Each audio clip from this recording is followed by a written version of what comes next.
First things off, right? Let's talk about surviving R. Kelly, the final chapter, right? All right, no problem. Yeah. So here's the thing, right? So both of us, right? We covered the first season back in 2019.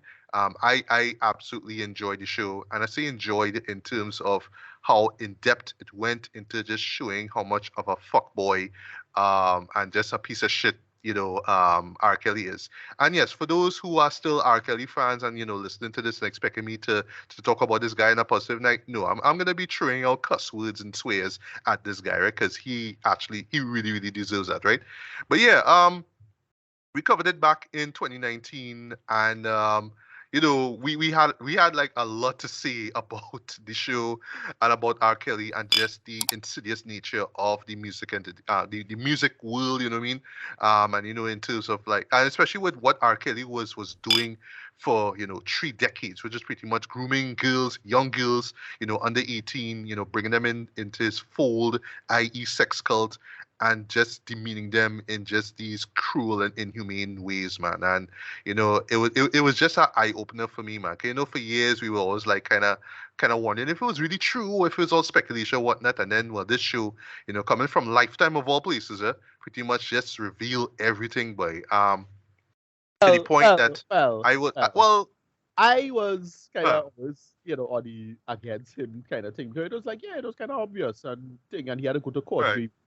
And because I mean, God, this is the Boondocks episode, right? Okay, and I know, and then of course with I still think one of the greatest sketches from Chappelle's show, Piss on You remix, yeah, based you on the know. lyrics. But no, but we call it. There's to me that one that always thought was kind of more brutal, to be honest. Aries Spears. Uh, he has a with his world's greatest party. That just listen to that. You can look it up. It's real brutal. Right. I find that really, really Remind me brutal. again, because I remember you brought it up in that first season review, right? Was that on Mad TV? That Cause was on I Matthew. saw that on Mad TV. Yes, it was. All It right. was on Okay. Matthew. Well, now I remember. Now I remember it. No. Yes. Yes. Yeah. Yes. But I mean, I know the original song, but I need to like refresh my memory on that. But I do remember that sketch being on that show. Yeah, that's Yeah. real good. Like real good. Like goddamn. Anyway, yeah.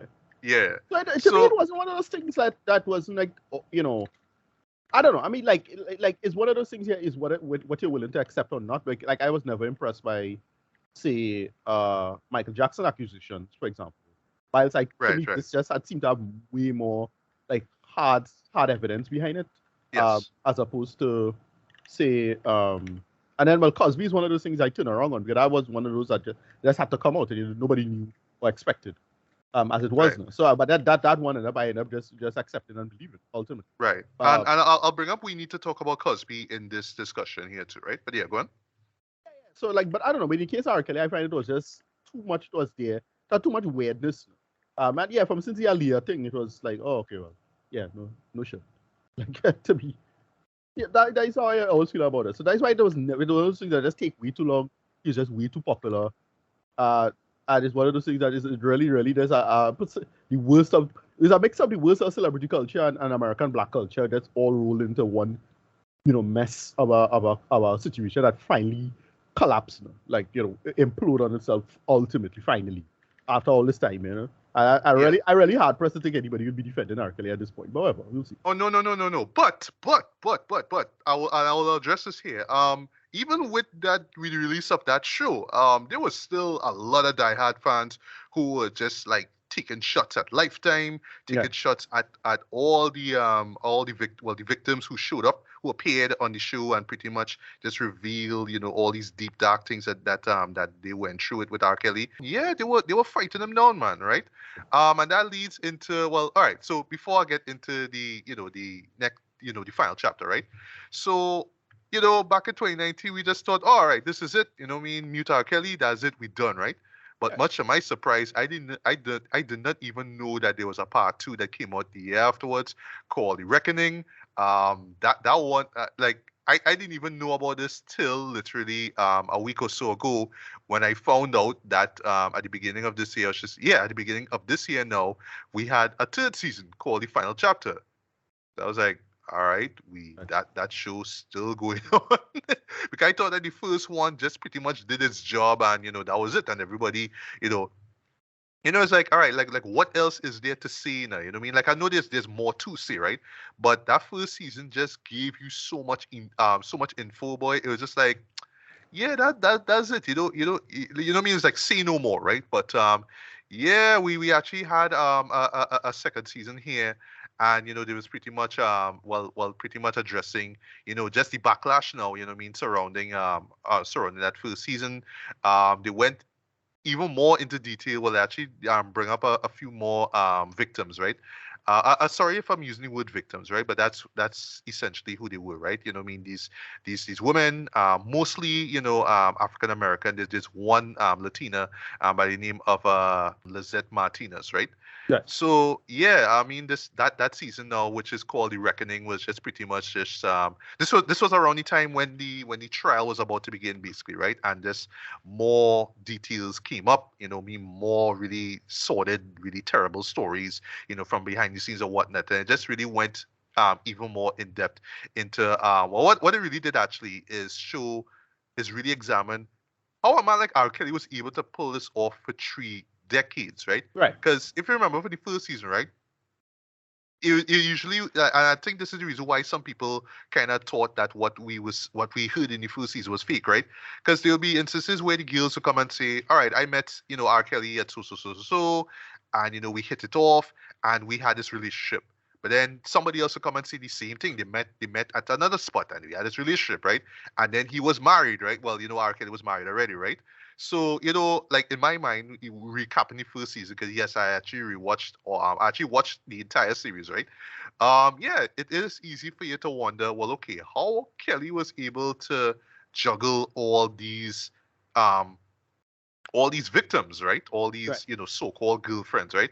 And yeah, well, this second season pretty much explained that, and they show, well, yeah, pretty much he had an organization going on. You know what I mean? He had a team, Yeah. and Right. yeah, that was just that was just running the show, right? But it was just accessing the girls. You know what I mean? Making sure that they groomed and whatnot, making sure that they in certain areas, certain homes or studios or whatnot. Yeah, while he was on tour, while he was dealing with this person and that person, yeah, it was like this real, like full blown, Yeah. organization. As a network, yeah, no one person couldn't manage that for so long. Come. Exactly, and Yeah. this season really went in depth into that. It's like, yeah, that makes sense. It really makes sense, right? Really shocking and fucked up, right? But it makes sense, right? And again, it just goes to just how influential a man like R. Kelly is. It's like, because the ironic thing about it is that, well, yes, he sung, I believe I can fly and all these songs, right? But the man had money, right? The man had money. He could dish it out to people. It's like, yeah, just do this job for me. Shut up. Don't ask me any questions. Just do this for me, right? I'm R. Kelly, right? That's it, right? So now we have season 3, which is called the final chapter, right? And what this season does is really like touch on the actual trial itself, right, and the outcome of it, right? Right. Right. And I would say that the beauty of this season here is that you don't necessarily have to be familiar with the second one, right? Even though it would help if you are, right? Especially when it comes to certain interviewees and certain teams and whatnot, right? But you should at least be familiar with what happened to R. Kelly after the first season of the show was aired, right? Like like the Gayle King interview for example, which I Right. remember A SNL complete poking fun meltdown. of, yeah, with Leslie Jones and oh gosh, like Keaton Thompson poking fun of that. That was actually a really solid sketch too. You should rewatch it. It was really good, right? Yeah. Um, and then something I actually forgot, right? I'm not sure if it was at the same time, but Gayle King actually interviewed two of the girls who were still with R. Kelly, even though he was acquitted, right? That would be Joycelyn Savage and Azriel Clary, right? They were prominent in the second season, right? Particularly touching on the parents themselves who were trying to get them back, and they were just so brainwashed. It's like, no, we don't want to come back. We don't want to come back, right? So Right. like when Gil had the interview now, I think it was Azrael was crying and saying, "Oh, my parents just trying to bring me down, and everybody just talking shit about R. Kelly, all that kind of stuff." Now, and then later on, Azrael would be one of the Jane Does that would show up in court, right, for the trial. And yeah, she was saying that pretty much she was pretty much she had to rehearse that whole what she had to say on air. You know what I mean? So yeah, that's how deep this thing went. Like like R. Kelly was pretty much brainwashing these girls. It was real messed up, right? Right. And one thing they really showed too early on too is that yeah, the man had handlers. He had these female handlers who were just pretty much there to watch the girls, make sure that they don't run off or get into trouble or whatnot. And one of them actually does show up, outside of the courtroom where you have these idiotic fans who like, free R. Kelly, and R. Kelly didn't do anything wrong and blah blah Right. blah Right. blah, Right. right? And Yeah. it was real messed up, right? Um, One thing that this season here touched on as well too, it kind of doubles back on the jokes made at R. Kelly, right? Whether it's Dave Chappelle or SNL, as I mentioned before. I Right. forgot Aziz Ansari actually made fun of him in one of his Netflix specials too, Okay. and Right. they actually Right. play back as like, oh yeah, I remember I watched that. Yeah, yeah, I remember that. Yeah, yeah, yeah, right. We see his older brother Bruce. Well, R. Kelly's older brother Bruce. He was there in the first season. Well, he's finally out of jail, and still up to this point, this man's still defending his brother, like, Right. and that was like one, like, recapping it, was one of the most startling things about that despite all the allegations, this man was still like, no, he can't believe his younger brother could do that, right? um but the way how he frames this is that, younger girls just wanted to be around somebody as famous as R. Kelly, but then when they didn't get what they want, now they all accuse him of sexual misconduct, right? All of them, right? And still that didn't raise any red flags in your mind, right? But whatever, right? But one thing they do here in the show, well, something new that they do here in the show, is that they have interviewees from the previous seasons actually meet each other and discuss how they will and still are roped into this R. Kelly situation, right? So you have Jocelyn Azrael, and we have this girl by the name of Faith Rogers. She was there in the second, I believe she was in the first as well too, but more in the second season. Their fathers meet up.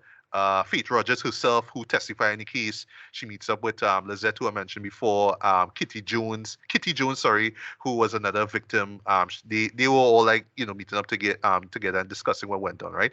And then, well, they bring up one of his goons now, who actually call a gun threat, right? Because yeah, at the official screening party for, I think it's for the first episode, not so much the first season, but the first episode of the series premiere of Surviving R. Kelly, the man called a gun threat, right? Wow. Yeah. And yeah, it was that's how serious this shit was, right? Like, no, like, R. Kelly so dread us is that, like, like, at the moment he hear, oh, it had like Lifetime wanna bring down my name. All right, I could try and fuck with them now. Yeah, the man call her, had somebody call her, call her a gun threat. You know what I mean? Like, Liz literally want to shut everything down now, but thankfully that didn't play out well, right? And also, like I say, what the show really delves into even more now. And well, what it really like shines a light on is just the fact that this man was running a criminal enterprise, right? Yeah. 'Cause at Exactly. first, when you mentioned Rico, it's like, oh gosh, well, Rico, well, that's for people who's been doing running drugs or whatnot. It's like, well, It's yeah, for but it's for the dog, mob. man was It's mostly for the mob. right But for yeah. mob related stuff. But yeah, this Right. man was involved in sex trafficking and human trafficking. So yeah, I mean, Rico came down on the ass, right? And well, of course, they give us a few more stories as well, deeply unsettling as well. And I would say this, right? I know some people would stay clear of this show because of these stories, right? Particularly, and they always see this every time they cut to a break, or sorry, when they return from commercial, sorry, that there are words and dialogue that will trigger people, some people off. Right. It's graphic detail and whatnot, right? And yeah, they do get graphic in some moments, right? But to the untrained eye, some people would just stay clear of the show. Some idiots might think, oh, it's just sort of glorifying, all these bad things that happen to these women.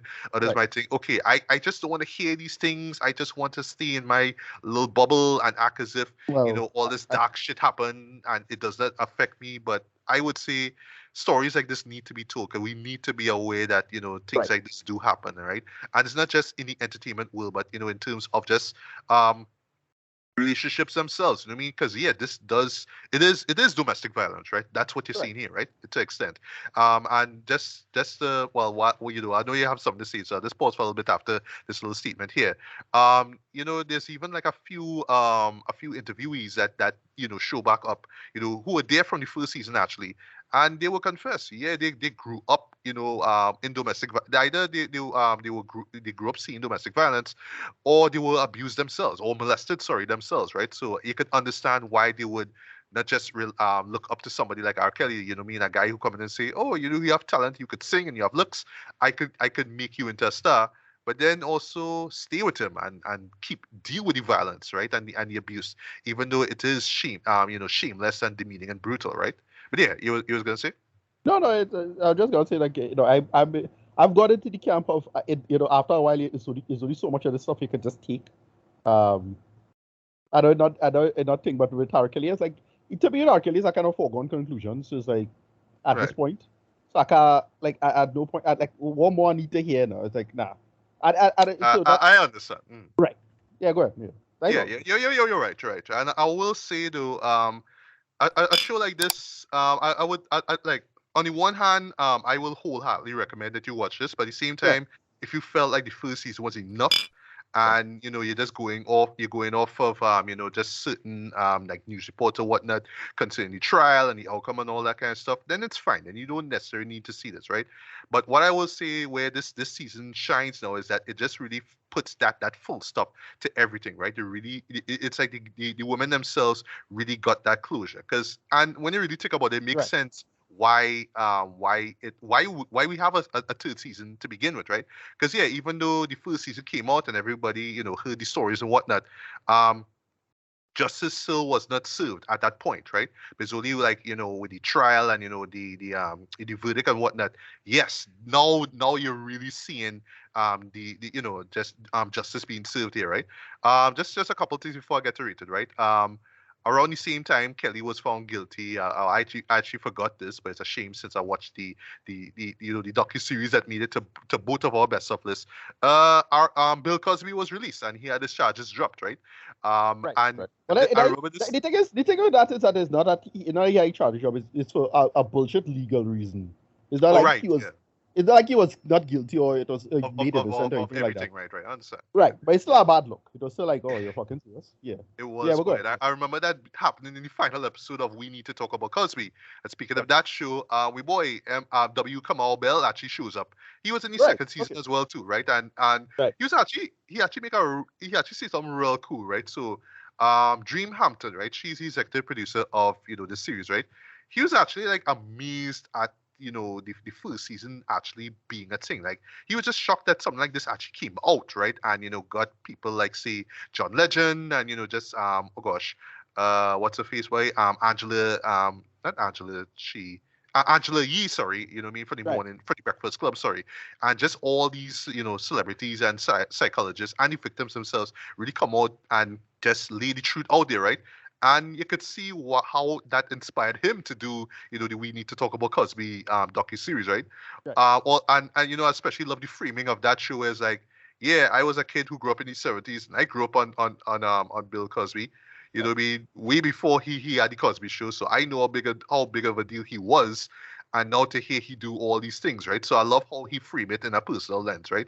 But with Surviving R. Kelly, it's through the perspective of these victims, these stories Exactly. that have been told, right? But they've just been ignored because like, oh, you could say that is R. Kelly. Who But he couldn't do that, the right? thing, the difference between R. Kelly and say Cosby is because Cosby was effectively America's dad, right? For a lot of people, R. Kelly was never a Yes. kind, good conscience say that R. Kelly is about a positive figure, right? He was always lewd and rude.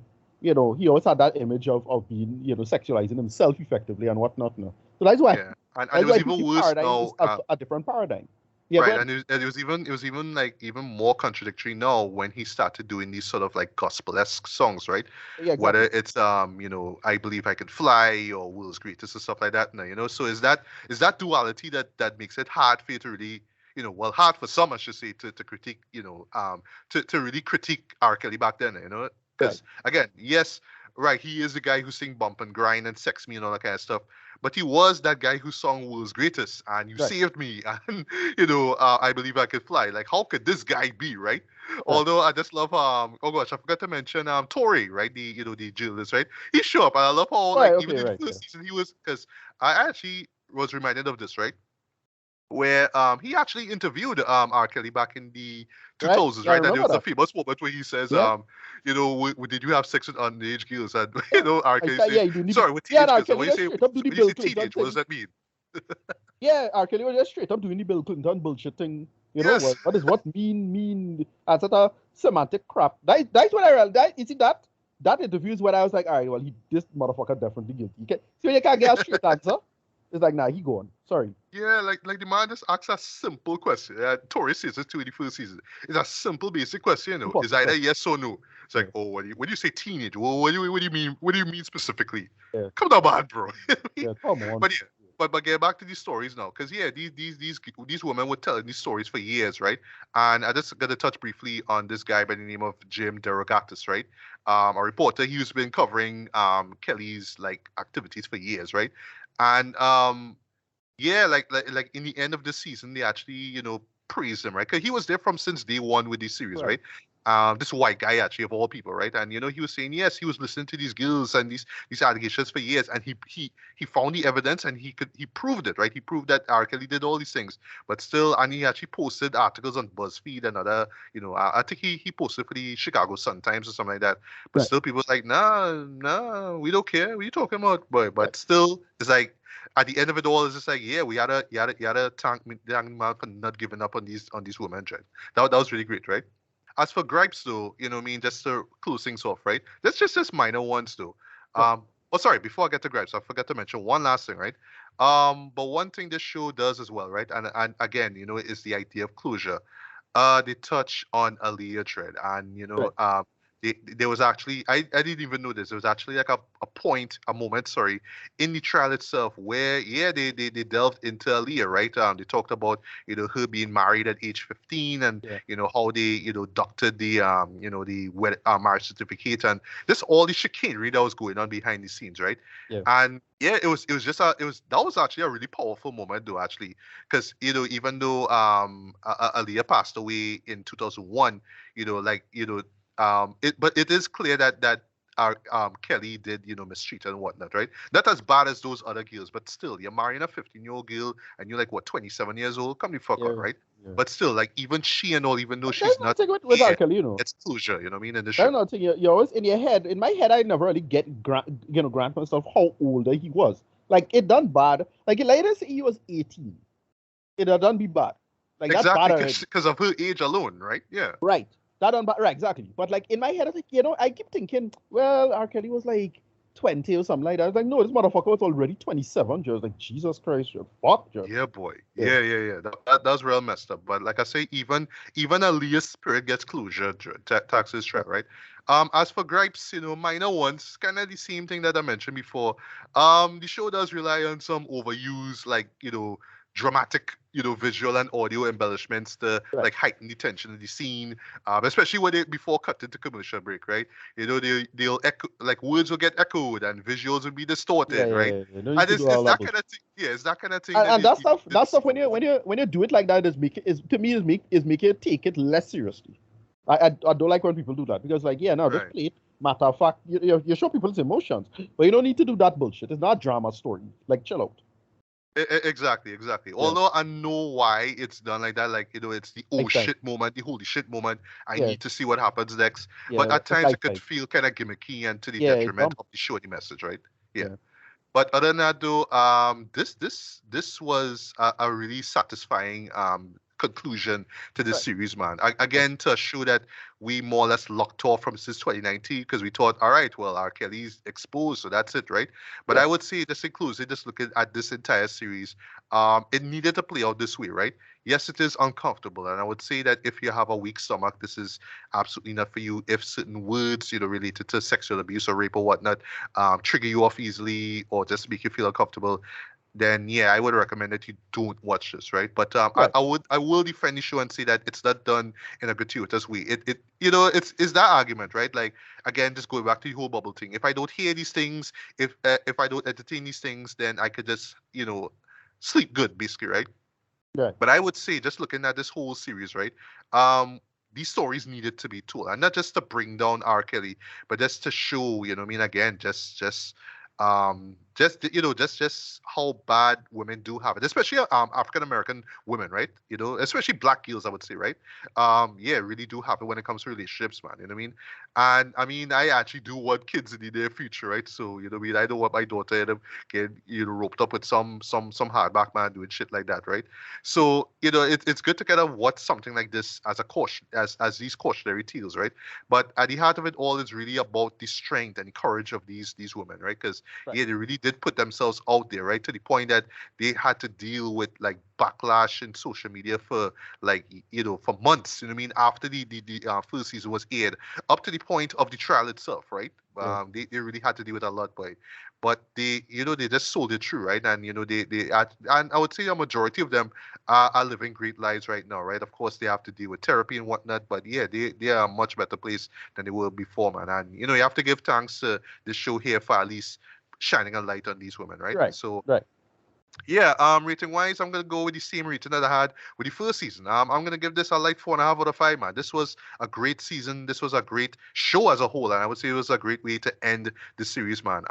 This is not a show personally that I'm gonna watch over again, and it's a show that I can't really fully recommend to everyone, right? But I would say if you are really interested in this subject matter, yes, definitely check this out. It just goes so in depth and detail into everything surrounding R. Kelly and Right. his victims or whatnot, to the point that you cannot walk out of this show, let alone a season, and say, yeah, R. Kelly's innocent. He's innocent. Yeah. There's no way, right? I'll close with this. Even though this show has come to an end, I know that there'll still be the diehard fans out there, still defending this guy. Right. I would say to them, you do what you want to do, you live your life, right? But I would say, for those who were former fans like myself now, yeah, I just don't care about this music at all. I don't care about these collabos, Yeah. whether it's with Jay-Z or Biggie. I don't care anymore, right? As I Um, say, I don't believe in the unpersoning of somebody. Like my attitude is, yeah, they did the thing, it existed. That's what it is. I mean, I think obviously I wouldn't enjoy it, and obviously I wouldn't spend money on it or anything like that. But like it is it happened. Like history happened. The work was done. That's how I still think about that. I don't know. But yeah, Yeah, I forgot to mention, she also touches on that though, like the right. legacy of his music and Yeah, yeah, his exactly. character. Now.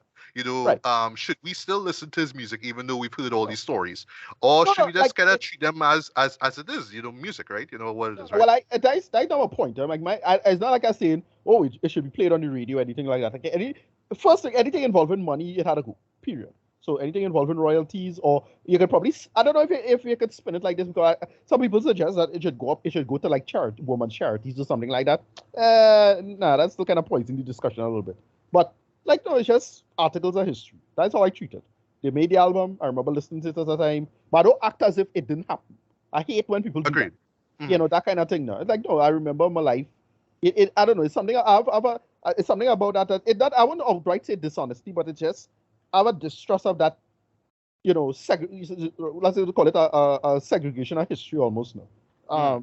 It's like it happened. I used to listen to the album. I bought the album. Blah blah blah blah blah. I Yeah. remember my friend was a big fan. I remember listening to it in the club. Blah blah blah blah. Normal thing.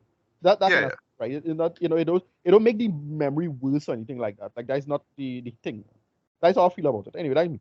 Right. That's what I, yeah. And just to close with this, right? And if you feel the need now to like go back and dissect all of his lyrics and whatnot, Go ahead. I'm not God. I cannot advance how much all right, but I'm just using this as a cheap and shameless plug now, because I just want to bring up another Chicago artist, by the name of the incomparable Lupe Fiasco. right. And the video he dropped for Precious Things, which kind of delve into that conspiracy theory kind of vibe. Well, Yeah. I know you checked it out, Ricardo. Well, just quickly, what you thought about it? No, that's just like it was pretty clever and really inventive. Yeah, but I didn't know it was connected to R. Kelly. No. But what I'm saying is like that video was touching on how people love to like dissect everything that Lupe Right, says, right, right? yeah. Like, I just okay, thought like it we was yeah, need I to just thought it was a cool go idea. on Reddit and do all these things to the point that you just obsessing over it, which is the point of the video, right? Right. So I just like so the point is I not expected people to like go back to R. Kelly's catalog and examine what bump and grind mean, and you were Yeah, not well, alone and that all kind that of, kind of stuff, yeah. right? No, no, no, no. The show pretty much tells you what he does, what he did, sorry. And yeah, pretty much just leaves it up to you to decide whether you still want to, whether you still want to appreciate him as an artist or just hate him for who he really is, right? So I'll leave it at that. But yeah, surviving R. Kelly is a real deal. I survived it, so you would have to, or maybe if you want to, I would say still check it out. But yeah, season three, the final chapter is a real deal. So it's done. Thank you, Lifetime. Thank you, Dream Hampton. Thank you for everybody who came through and said what they had to say. And yeah, we could move on. We could wash our hands from this filth called R. Kelly. And we can move on with our lives. Yeah.